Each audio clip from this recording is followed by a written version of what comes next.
Railway के exam को ध्यान में रखते हुए चाल दूरी समय का एक और क्वेश्चन लेकर के आए हैं, जो बहुत ही बेहतरीन क्वेश्चन है, जो हर एग्जाम में कहीं ना कहीं देखने के लिए जरूर मिलता है। आइए इस क्वेश्चन को देखते हैं। क्वेश्चन यह है, विष्णु 10 किमी प्रति घंटा और 30 किमी प्रति घंटा और 8 किमी प्रति घंटा की चाल पर समान दूरी तय करता है। विष्णु एक लड़का है जो 10 किमी प्रति घंटा, 30 किमी प्रति घंटा और 8 किमी प्रति घंटा की चाल से वो समान दूरी तय करता है, यानी कि बराबर दूरी तय करता है, तथा पूरी यात्रा पर कुल 15.5 मिनट समय लेता है। जो टोटल दूरी है उस दूरी को तय करने में टोटल 15.5 मिनट का समय लेता है। तो उसके द्वारा तय की गई कुल दूरी ज्ञात कीजिए। और दूरी किसमें बताना है?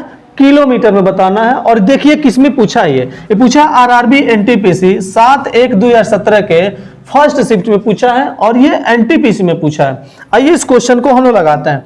सबसे पहले इस क्वेश्चन को लगाने के लिए पहले हम लोग डायग्राम बनाते हैं और डायग्राम बनाने के बाद फिर उसको हम लोग हल करते हैं। देखिए सबसे पहले ये देखिए, ये 3 भिन्न भिन्न चाल से चल रहा है लेकिन वो दूरी बराबर तय कर रहा है। तो सबसे पहले आप दूरी बना लीजिए। यहां से यहां तक अगर देखेंगे हम लोग तो ये जो है टोटल दूरी है और ये 3 बराबर दूरियां तय कर रहा है। अगर यहां से यहां तक की दूरी अगर d है तो ए भी दूरी यहां से यहां तक की दूरी d होगा, फिर यहां से यहां तक की दूरी d होगा।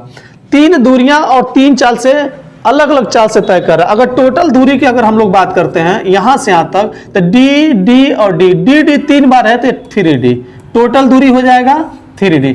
अब देखिए समय बराबर फार्मूला होता है, समय बराबर होता है दूरी बटे चाल। अगर इसका समय और इसका समय अगर इस तीनों के समय को जोड़ लिया जाए तो 15.5 मिनट के बराबर होगा। देखिए समय बराबर दूरी बटे चाल, तो समय को हम लोग देखते हैं, समय बराबर दूरी बटे चाल। तो दूरी है आपका d और पहला चाल कितना है? पहला चाल है 10 किलोमीटर प्रति घंटा, तो 10 हो गया, प्लस दूसरा दूरी कितना है d और इसका चाल कितना है 30 किलोमीटर प्रति घंटा। और अगला दूरी कौन है? अगला दूरी है d और चाल की अगर हम लोग बात करते हैं तो चाल है 8 किलोमीटर प्रति घंटा। ये टोटल समय है और ये टोटल समय है कितना समय के बराबर है? 15.5 मिनट के बराबर है। तो देखिए 15.5 मिनट। अब एक बात समझिए, दशमलव है, दशमलव हटाएंगे तो नीचे आ जाएगा 10 और उसके बाद से ये मिनट में है, जब इसको घंटा में बदलेंगे तो 60 से इसको क्या करेंगे? भाग देंगे। ये हो गया आपका टोटल। अब इसका एलसीएम हम लोग निकालते हैं तो 10, 30 और 8 का एलसीएम अगर हम निकालेंगे तो टोटल 120 होगा। 120 एलसीएम होगा। 120 में अगर 10 से भाग देंगे तो 12 बार में जाएगा और 12 का गुणा डी में करेंगे तो 12d हो जाएगा। फिर ऐसे ही 120 में 30 से भाग देंगे तो 4 बार में जाएगा और 4 का गुणा डी में करेंगे तो 4d हो जाएगा।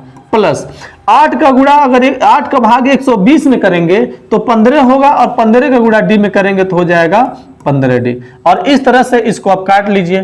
5 दूना 10 और ये कटेगा 5 × 15, 5 × 9 5, अर्थात 31/60 दूना 120।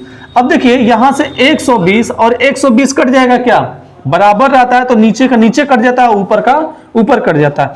यहां देखिए 12, 15, 27 होता है और 27, 4, 31 अर्थात 31d। 31d का वैल्यू 31 आ गया तो 31 के 31 हम लोग काट देंगे, क्या अर्थात d बराबर आ गया 1। ये एक दूरी 1 है। ऐसे ही d 3 बार है तो कुल दूरी कितना हो जाएगा? कुल दूरी हो जाएगा आपका, कुल दूरी हो जाएगा 3d। कुल दूरी हो गया 3d और d की जगह d का वैल्यू रखिए अर्थात 3 × 1 आ जाएगा 3 किलोमीटर। टोटल दूरी तय करने में कितनी दूरी उसको जाना होगा? 3 किलोमीटर। ऑप्शन से देखते हैं तो option number B correct answer है। अगर ये वीडियो आपको समझ में आया होगा, ये क्वेश्चन अच्छे से समझ में आया होगा, तो जो अगला क्वेश्चन हम दे रहे हैं उस क्वेश्चन को देखिएगा और उसको सॉल्व करके कमेंट में जरूर बताइएगा। देखिए